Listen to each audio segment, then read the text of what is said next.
કચ્છ અને ગુજરાતની રસપ્રદ ઘટનાઓને સમાચાર જાણવા અમારી ચેનલને લાઇક, શેર અને સબસ્ક્રાઇબ કરો. નમસ્કાર, મારું નામ હસ્મિતા ગોર છે અને હું વોર્ડ નંબર 10માંથી ભારતીય જનતા પાર્ટીના ઉમેદવાર તરીકે ઉમેદવારી નોંધાવી રહી છું અને ચૂંટણી લડી રહી છું. અને ખાસ તો મારા વોર્ડ નંબર 10ના દરેક ભાઈઓ બહેનો અને રહેવાસીઓને વડીલોને એક જ અપીલ છે કે આ પેનલ ટુ પેનલ વોટ આપી અને અમને ચારેય ઉમેદવારને જીતાડજો. મારી સાથે છે હિરેનભાઈ ઠક્કર, દિલીપભાઈ હળિયા, મારું નામ હસ્મિતા ગોર અને બીજા છે અમારા સાથે વંદનાબેન પરમાર. તો હું દરેકને વિનંતી કરીશ, વોર્ડ નંબર 10ના રહેવાસીઓને, મતદારોને, કે અમને પેનલ ટુ પેનલ વોટ આપી અને વિજયી બનાવો. આજરોજ અમારા કાર્યાલયનો ઉદ્ઘાટન સમારોહ રાખ્યો છે, જેની અંદર આપણા પ્રદેશના મહામંત્રી શ્રી અજય બ્રહ્મભટ્ટજી પધાર્યા હતા અને અમને સારી એવી ઉર્જા અમારા દરેક કાર્યકર્તાની અંદર સારી એવી ઉર્જાનો સંચાર કરી ગયા છે અને અમારા માટે નવો જોમ અને જુસ્સામાં દરેક કાર્યકર્તામાં ભરી ગયા છે. તો જે મતદારોએ અમને સાથ સહકાર આપ્યો છે અને હજી પણ અમને વિશ્વાસ આપે જ છે કે અમે તમારા ચારે ચાર મતને કમળને વિજય બનાવીને તમને ભુજ નગરપાલિકામાં મોકલશું. જી, ચોક્કસથી.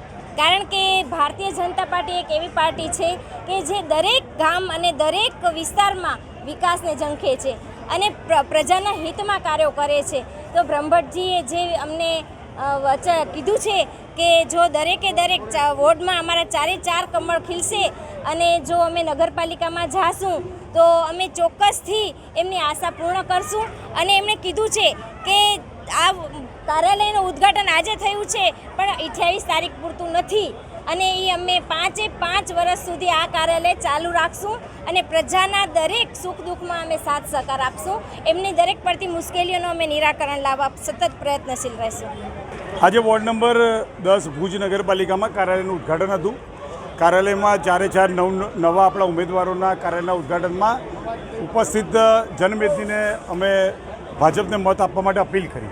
કુલ મળીને કોંગ્રેસ કે જે શહેરીકરણમાં ફાળવેલી ગ્રાન્ટનો વિરોધ કરે છે, કોંગ્રેસ કે જે નારી વંદના બિલનો વિરોધ કરી અને ગુજરાતની 50% મહિલાઓ જોડે અન્યાય કરી રહી છે, સાથે સાથે એ કોંગ્રેસ કે જે ગુજરાતમાં નેપાળવાળી થશે એવું કહી અને ગુજરાત મોડેલ અને ગુજરાતને અવરોધવા માટે ઠેર ઠેર નગરમાં અને મહાનગરમાં ઉમેદવારો ઊભા કરી અને એક પ્રકારનું વિકાસની આડે ફાટક બનવાની કોશિશ કરે છે. એની સામે જનજાગૃતિ લાવવા માટે અમારી આ સભાનું આયોજન હતું. મને આશા છે કે આજની બેઠક બાદ ઉપસ્થિત દરેક મહિલાઓ એ ભુજના ઘરે ઘરે જશે અને કોંગ્રેસીઓએ કરેલા મહિલાઓના હકને વિરુદ્ધ અન્યાય થયો છે તેની સામે અવાજ ઉઠાવશે અને પ્રચાર કરશે. ભુજ નગરપાલિકામાં સમગ્ર બધી જ સીટ પર કમળ આવશે તો સૌથી પહેલું બોર્ડ જનતાની વચ્ચે કરવામાં આવશે. જનતાના સૂચનો સાથે બોર્ડ ચલાવવામાં આવશે. સાથે સાથે અમે રાજ્ય સરકારને પણ વિનંતી કરીશું કે ભુજને કંઈક વિશિષ્ટ લાભ મળે. મારું નામ હિરેન ભાનુભાઈ ઠક્કર છે. હું વોર્ડ નંબર 10માં ઉમેદવારી કરી રહ્યો છું. તે મને બધાના સાથ સરકાર મળેલ છે. ને અમે આજે ઉદ્ઘાટન કાર્યાલયનું થઈ રહ્યું છે, એમાં પણ બધાનો હું આભારી છું.